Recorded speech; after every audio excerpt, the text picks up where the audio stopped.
जय हिंद साथियों, नमस्कार। स्वागत है मित्र आप सभी का आपके अपने चैनल पर। आप लोग फटाफट क्लास में आ जाएं। क्लास स्टार्ट हो चुकी है जो कि यूपीएसआई और यूपी पुलिस कांस्टेबल के लिए ये हिंदी की बेहतरीन प्रैक्टिस सेट है। सभी मित्र क्लास में आ जाएंगे और एक बार मिलकर क्लास को शेयर कर देंगे ताकि और भी फ्रेंड्स हमारे साथ जुड़ सकें, उन्हें भी इस क्लास का लाभ मिल सके। तो चलिए मित्र, आज की इस बेहतरीन प्रैक्टिस सेट की शुरुआत करते हैं। इस क्लास में 40 क्वेश्चन है, काफ़ी ज़्यादा इंपॉर्टेंट क्वेश्चन है जो यूपीएसआई और यूपी पुलिस कांस्टेबल के लिए काफ़ी ज़्यादा हेल्पफुल है। तो चलिए मित्र, आज की इस बेहतरीन प्रैक्टिस सेट की शुरुआत करते हैं और फर्स्ट क्वेश्चन आपके सामने रख देते हैं। मित्र, फर्स्ट क्वेश्चन आपसे क्या पूछ रहा है, आपका भविष्य उज्जवल हो अर्थ की दृष्टि से वाक्य भेद बताइए। यानी ये वाक्य जो लिखा गया है ये किस प्रकार का वाक्य है, फटाफट बता देंगे मित्र। क्वेश्चन नंबर फर्स्ट का राइट आंसर क्या होगा? आपका भविष्य उज्जवल हो अर्थ की दृष्टि से वाक्य का भेद बताना है। तो याद रखना जो है ये कैसा वाक्य है, इच्छावाचक वाक्य है। ऑप्शन नंबर सी यहाँ बिल्कुल परफेक्ट होगा। जो भी मित्र हमारे बता रहे हैं इच्छावाचक वाक्य बिल्कुल सही हो जाएगा। क्वेश्चन नंबर नेक्स्ट आपके सामने, क्वेश्चन नंबर 2, निम्न में कौन सा वाक्य कृतवाच्य है? कौन सा वाक्य है जो कृतवाच्य में लिखा गया है, फटाफट बताएंगे। क्वेश्चन नंबर 2 का राइट आंसर क्या होगा? तो याद रखना कृतवाच्य पूछ रहा है ना मित्र, तो ऑप्शन नंबर बी बिल्कुल परफेक्ट हो जाएगा। अध्यापक ने विद्यार्थियों को पाठ पढ़ाया। अध्यापक ने विद्यार्थियों को पाठ पढ़ाया, ये कैसा वाच्य है? तो कृतवाच्य हो जाएगा। Right answer option number B बिल्कुल परफेक्ट होगा। नेक्स्ट आपके सामने है, ल और स का उच्चारण किस स्थान से होता है? ल और स का उच्चारण स्थान जो है ये किस स्थान से होता है, फटाफट बता देंगे। क्वेश्चन नंबर 3 का राइट आंसर क्या होगा? तो याद रखना मित्र, ल और स का उच्चारण स्थान जो है मित्र ये दंत है। Right answer option number B बिल्कुल परफेक्ट हो जाएगा।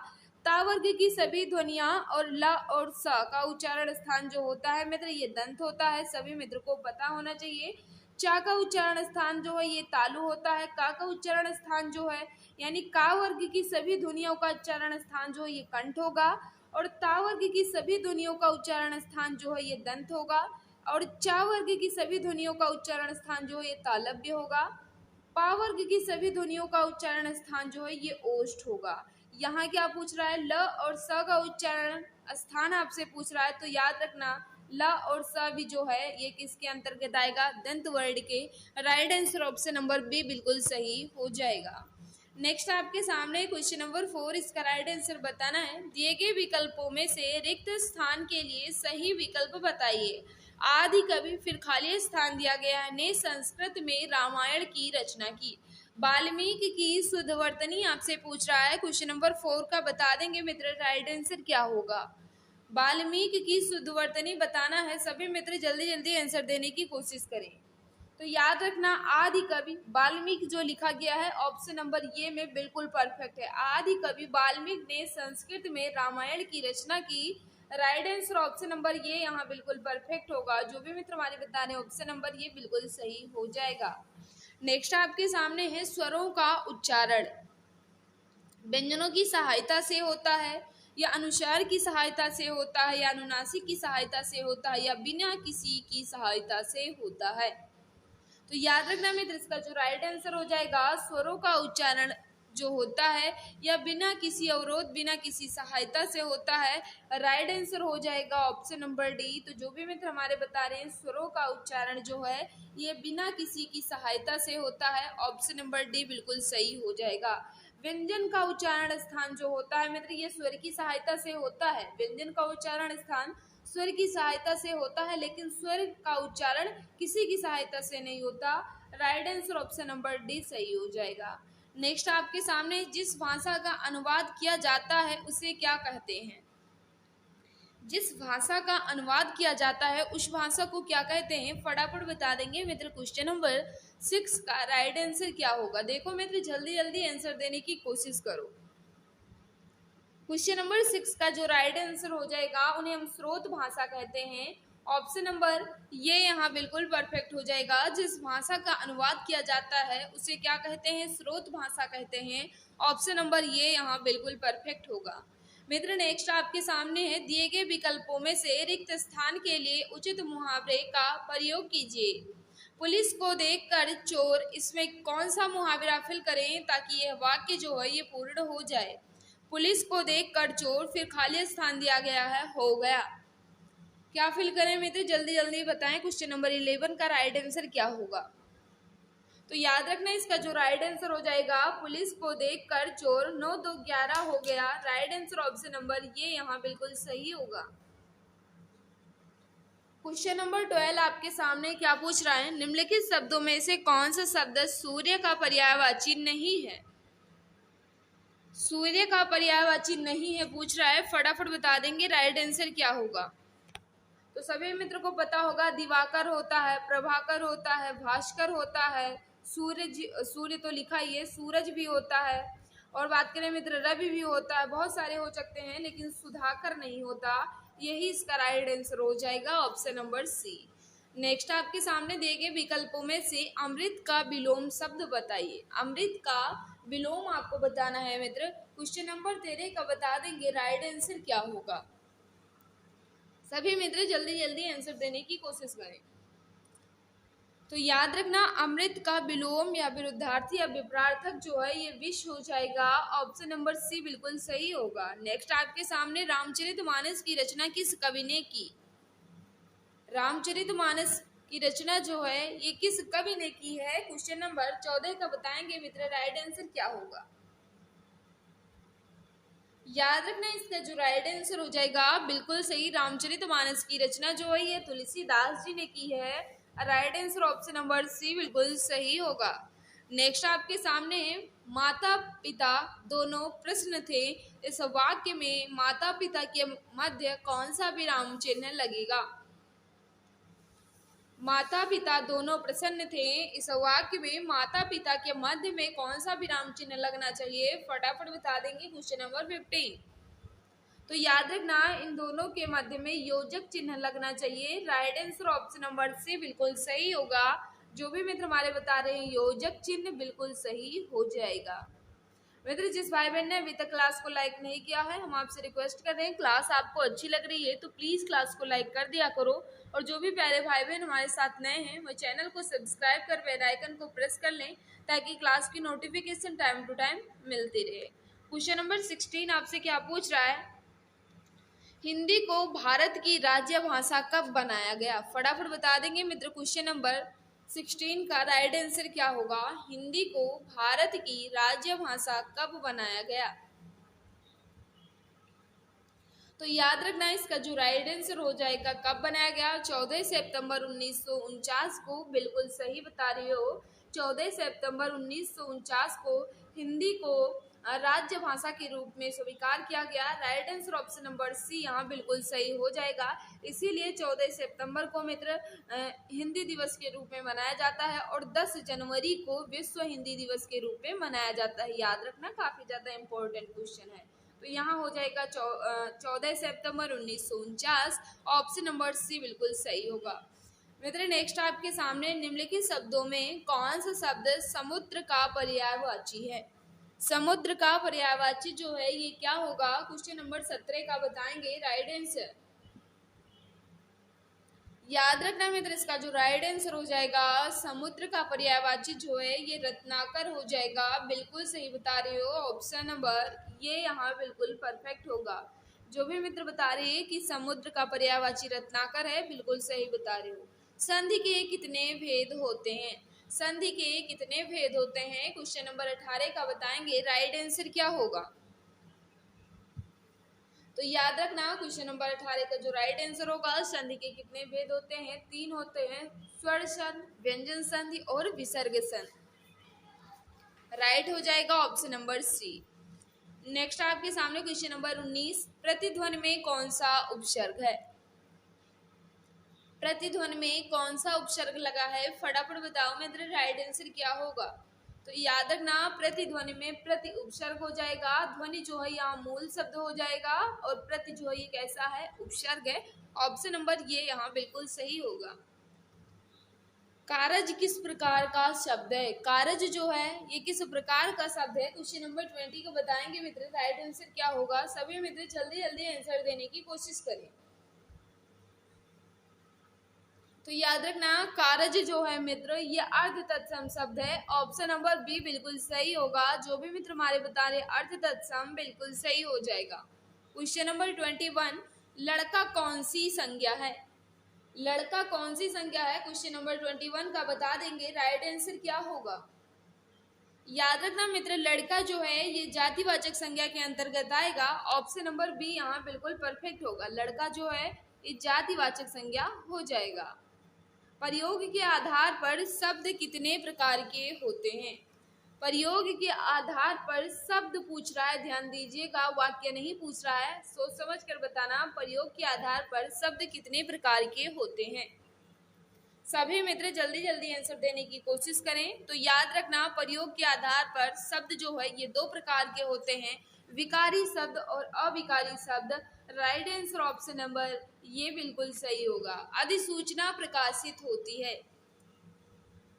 अधिसूचना जो है ये किसमें प्रकाशित होती है, यह आपसे पूछ रहा है मित्र। क्वेश्चन नंबर 23 फटाफट बता देंगे। राइट आंसर क्या होगा? तो याद रखना, सरकारी गजट में अधिसूचना जो ये प्रकाशित होती है। ऑप्शन नंबर ये यहाँ बिल्कुल सही हो जाएगा। नेक्स्ट आपके सामने क्वेश्चन नंबर 24, इसका राइट आंसर बता देना है। निम्नलिखित विकल्पों में से कौन सा शब्द सरल शब्द का विलोम शब्द नहीं है? अब आपसे पूछ रहा है सरल का विलोम नहीं है, पूछ रहा है, ध्यान दीजिएगा। क्वेश्चन नंबर 24, तो सरल का विलोम जो है ये कुटिल भी हो सकता है, वक्र भी हो सकता है, कठिन भी हो सकता है, लेकिन निरर्थक नहीं हो सकता सरल का विलोम। तो राइट आंसर हो जाएगा ऑप्शन नंबर डी। रचना के आधार पर वाक्य कितने प्रकार के होते हैं? अब यहाँ आपसे पूछ रहा है कि वाक्य कितने प्रकार के होते हैं, तो बताना इसका राइट आंसर क्या होगा। रचना के आधार पर वाक्य कितने प्रकार के होते हैं? तो याद रखना मित्र, इसका जो राइट आंसर हो जाएगा बिल्कुल सही। जो भी मित्र हमारे बता रहे हैं कि रचना के आधार पर वाक्य के जो हैं ये 3 प्रकार होते हैं, बिल्कुल सही। कौन कौन? सरल या कहा जाए साधारण वाक्य हो जाएगा, और दूसरा जो है ये क्या हो जाएगा, संयुक्त वाक्य हो जाएगा। उसके बाद बात करें मित्र, एक हो जाएगा मिश्र वाक्य। यानी 3 प्रकार के होते हैं रचना के आधार पर वाक्य। ऑप्शन नंबर बी बिल्कुल सही हो जाएगा। नेक्स्ट आपके सामने है, संक्षेपण मूल पाठ से कितने कम शब्दों में लिखना चाहिए? यानी जो संक्षेपण लिखा जाता है वो मूल पाठ से कितने कम शब्दों में लिखा जाना चाहिए?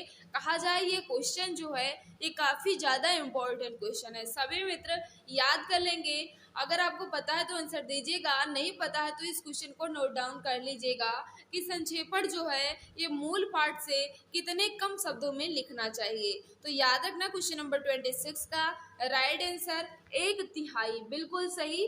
ऑप्शन नंबर बी बिल्कुल सही हो जाएगा। मूल पाठ में जितने शब्द हैं उसका 1/3 जो है ये संक्षेपण में होना चाहिए। ऑप्शन नंबर बी बिल्कुल सही हो जाएगा। नेक्स्ट आपके सामने क्वेश्चन नंबर 27 आपसे क्या पूछ रहा है, जो शब्द पूर्वापर संबंध से किसी भी संज्ञा के बदले आता है उसको क्या कहते हैं? यानी जो संज्ञा के बदले आता है उन्हें क्या कहा जाता है? सभी मित्र बताएंगे राइट आंसर क्या होगा। तो याद रखना, संज्ञा के स्थान पर या संज्ञा के बदले में जो आता है उन्हें हम सर्वनाम कहते हैं। ऑप्शन नंबर क्या हो जाएगा? ये बिल्कुल परफेक्ट होगा। जो भी मित्र हमारे बता रहे ऑप्शन नंबर ये बिल्कुल सही हो जाएगा। श्रृंगार रस का स्थायी भाव क्या है? श्रृंगार रस का स्थायी भाव जो है ये क्या है? फटाफट बता देंगे। तो याद रखना मित्र, श्रृंगार रस का स्थायी भाव जो है ये रति है। ऑप्शन नंबर ये यहाँ बिल्कुल सही हो जाएगा। जो भी मित्र हमारे बता रहे हैं ऑप्शन नंबर ये बिल्कुल सही। जो भी मित्र हमारे बता रहे हैं ये बिल्कुल सही हो जाएगा। याद रखना मित्र, श्रृंगार रस को रसराज भी कहा जाता है। ये भी क्वेश्चन बन सकता है कि किस रस को रसराज कहा जाता है। तो याद रखना, श्रृंगार रस को रसराज कहा जाता है मित्र। ऑप्शन नंबर ये यहाँ बिल्कुल सही होगा। इसका स्थायी भाव पूछ रहा था। किस वाक्य में संबंध बोधक अव्यय का प्रयोग हुआ है? किस वाक्य में संबंध बोधक अव्यय का प्रयोग हुआ है? Question number 29। तो बिल्कुल सही है, 29 का जो भी मित्र हमारे बता रहे हैं बिल्कुल सही बता रहे हो। राइट आंसर ऑप्शन नंबर क्या हो जाएगा, मैं काम के पीछे आया था। मैं काम के पीछे आया था, यहाँ जो है संबंध बोधक अव्यय है। राइट आंसर हो जाएगा ऑप्शन नंबर डी। नेक्स्ट आपके सामने है क्वेश्चन नंबर 30, इसका राइट आंसर बताना है। माता पिता द्वारा पुत्र को लिखे गए पत्र में माता पिता द्वारा क्या अभिवादन किया जाना चाहिए। यानी जब माता पिता पुत्र को पत्र लिखते हैं तो अभिवादन में क्या लिखेंगे, यह बताना है आपको। क्वेश्चन नंबर 30, जब माता पिता अपने पुत्र को पत्र लिखेंगे तो अभिवादन में क्या लिखेंगे, शुभ आशीर्वाद। क्या लिखेंगे मित्र, शुभ आशीर्वाद। राइट आंसर ऑप्शन नंबर ये बिल्कुल सही होगा। नेक्स्ट आपके सामने क्वेश्चन नंबर 31, इसका राइट आंसर बताना है। शुद्ध वाक्य बताइए। क्वेश्चन नंबर 31 का बता देंगे राइट आंसर क्या होगा। 4 वाक्य आपके सामने लिखे गए हैं, इनमें से पूछ रहा है कौन सा वाक्य है जो बिल्कुल परफेक्ट है। 10 अरब यात्री भारत आए। 10 अरब यात्री भारत आ चुके हैं। अरब के 10 यात्री भारत आए या 10 अरब यात्री भारत आए, इसमें कौन सा वाक्य है जो बिल्कुल सही है। भैया 10 अरब व्यक्ति यात्री आ जाएंगे भारत में तो बहुत बड़ी जनसंख्या हो जाती, लेकिन यहाँ जो है मित्र वो क्या हो जाएगा, अरब के 10 यात्री। क्या हो जाएगा, 10 अरब नहीं होगा, अरब के 10 यात्री भारत आए। राइट आंसर हो जाएगा ऑप्शन नंबर सी। नेक्स्ट आपके सामने निम्नलिखित शब्दों में से कौन सा शब्द पुल्लिंग है। कौन सा शब्द है जो पुल्लिंग है, फटाफट बता देंगे मित्र। क्वेश्चन नंबर 32 का राइट आंसर क्या होगा। याद रखना मित्र, इसमें जो है पुल्लिंग पूछ रहा है ना, तो संकल्प जो है ये पुल्लिंग शब्द है। बाकी तीनों जो है ये स्त्रीलिंग के अंतर्गत आएंगे, लेकिन संकल्प जो है ये पुल्लिंग शब्द है, तो यही इसका राइट आंसर होगा ऑप्शन नंबर ये बिल्कुल परफेक्ट हो जाएगा। नेक्स्ट आपके सामने क्वेश्चन नंबर 33, इसका राइट आंसर बताना है। निम्नलिखित में से किस शब्द में स्वर व्यंजन संबंधी अशुद्धि नहीं है। अशुद्धि नहीं है की बात कर रहा है, ध्यान दीजिएगा। क्वेश्चन नंबर 33, तो याद रखना ऊर्जस्वी में कोई अशुद्धि नहीं है। राइट आंसर हो जाएगा ऑप्शन नंबर सी। नेक्स्ट आपके सामने है, रूप के अनुसार क्रिया विशेषण कितने प्रकार के होते हैं। रूप के अनुसार क्रिया विशेषण कितने प्रकार के होते हैं, तो याद रखना ऑप्शन नंबर सी यहाँ बिल्कुल परफेक्ट होगा। 3 प्रकार के होते हैं मित्र।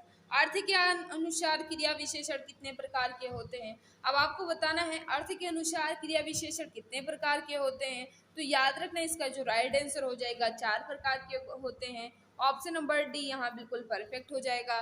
बात करें मित्र कौन कौन हो सकते हैं अर्थ के आधार पर क्रिया विशेषण, तो आप बता सकते हैं कालवाचक क्रिया विशेषण हो जाएगा एक हो जाएगा मित्र रीतिवाचक क्रिया विशेषण। उसके बाद बात करें स्थानवाचक क्रिया विशेषण, उसके बाद क्या हो जाएगा परिमाण। बिल्कुल सही बता रहे हैं, जो भी मित्र हमारे बता रहे हैं 4 बिल्कुल सही हो जाएगा। नेक्स्ट आपके सामने है अंश और अंश शब्द युग्म का सही अर्थ बताइए। अंश और अंश का शब्द युग्म बताना है कि इसका जो है अर्थ ये किस विकल्प में दिया गया है, फटाफट बता देंगे। क्वेश्चन नंबर 36 का राइट आंसर क्या होगा। याद रखना इसका जो राइट आंसर हो जाएगा अंश का क्या होता है हिस्सा और अंश का क्या होता है कंधा। ऑप्शन नंबर हो जाएगा बी बिल्कुल सही। गोदान का लेखक कौन है। गोदान के लेखक कौन है, क्वेश्चन नंबर 37 का बता दो। राइट आंसर क्या होगा, सभी मित्र जल्दी जल्दी आंसर देने की कोशिश करें। तो याद रखना गोदान का लेखक कौन है, तो सभी मित्र को पता होगा बिल्कुल सही मुंशी प्रेमचंद जी हैं। ऑप्शन नंबर ये बिल्कुल सही हो जाएगा। गबन गोदान से ये सब किसकी रचनाएं हैं, मुंशी प्रेमचंद जी की है। महादेवी वर्मा जी को याद रखना मित्र आधुनिक युग के मीरा के नाम से भी जाना जाता है। इनकी एक रचना यामा जो है काफी ज्यादा इम्पोर्टेंट है। नेक्स्ट आपके सामने क्वेश्चन नंबर 38, इसका राइट आंसर बताना है। बुंदेली का क्षेत्र है। बुंदेली का क्षेत्र जो है यानी बुंदेली जो है ये कहाँ बोली जाती है, फटाफट बता देंगे। क्वेश्चन नंबर 38, तो याद रखना इसका जो राइट आंसर हो जाएगा बुंदेली जो है ये झांसी में बोली जाती है, जालौन में बोली जाती है और दतिया में बोली जाती है। ऑप्शन नंबर क्या हो जाएगा बी बिल्कुल सही होगा। तो जो भी मित्र हमारे बता रहे हैं झांसी, जालौन और दतिया, ऑप्शन नंबर बी बिल्कुल सही। क्वेश्चन नंबर 39 आपसे क्या पूछ रहा है, निम्न में से कौन सा संकेतवाचक वाक्य है? संकेतवाचक वाक्य कौन सा है? क्वेश्चन नंबर 39 का बताएंगे, राइट आंसर क्या होगा? सभी मित्र जल्दी जल्दी आंसर देने की कोशिश करें। तो याद रखना इसका जो राइट आंसर हो जाएगा, बिल्कुल सही बता रहे हो, संकेतवाचक बता रहा ना, यदि वर्षा अच्छी हुई तो फसल भी अच्छी होगी। यह वाक्य जो है संकेतवाचक वाक्य हो जाएगा। यदि वर्षा अच्छी हुई तो फसल भी अच्छी होगी, बिल्कुल सही, ऑप्शन नंबर ये बिल्कुल सही हो जाएगा। यह वाक्य जो है संकेतवाचक वाक्य है। मित्र क्वेश्चन नंबर 40 आपके सामने है, हिंदी का प्रथम समाचार पत्र 1826 ईस्वी में कहाँ से प्रकाशित हुआ था? हिंदी का प्रथम समाचार पत्र 1826 ईस्वी में कहाँ से प्रकाशित हुआ था? फटाफट बता देंगे। क्वेश्चन नंबर 40 का राइट आंसर क्या होगा? तो सभी मित्र को पता होना चाहिए, बिल्कुल सही, कलकत्ता से प्रकाशित हुआ था। बिल्कुल सही बता रहे हो मित्र, ऑप्शन नंबर सी यहाँ बिल्कुल सही हो जाएगा। तो मित्र यहाँ मैंने 40 क्वेश्चन को अच्छे से कंप्लीट कर लिया है। 40 क्वेश्चन में आपका स्कोर कितना रहा कमेंट बॉक्स में जरूर बताना, और आज की क्लास जो है आपको कैसी लगी फीडबैक अपना कमेंट में जरूर देना। मित्र किसी क्वेश्चन में डाउट है तो आप बेझिझक कमेंट कर पूछ सकते हैं, मैं जवाब देने की पूरी कोशिश करूंगी। मित्र और इसकी पीडीएफ आपको कहाँ मिलेगी, तो हम आपको बता दें, इसकी पीडीएफ जो है हमारे Telegram channel exam Guruji by Arvind sir पर मिल जाएगी, या आप हमारे व्हाट्सएप ग्रुप से जुड़े हैं वहाँ भी आपको इसकी पीडीएफ दे दी जाएगी। तो मित्र आज की इस क्लास में बस इतना ही। सभी को बाय बाय, सभी को नमस्कार, जय हिंद, जय भारत, वंदे मातरम।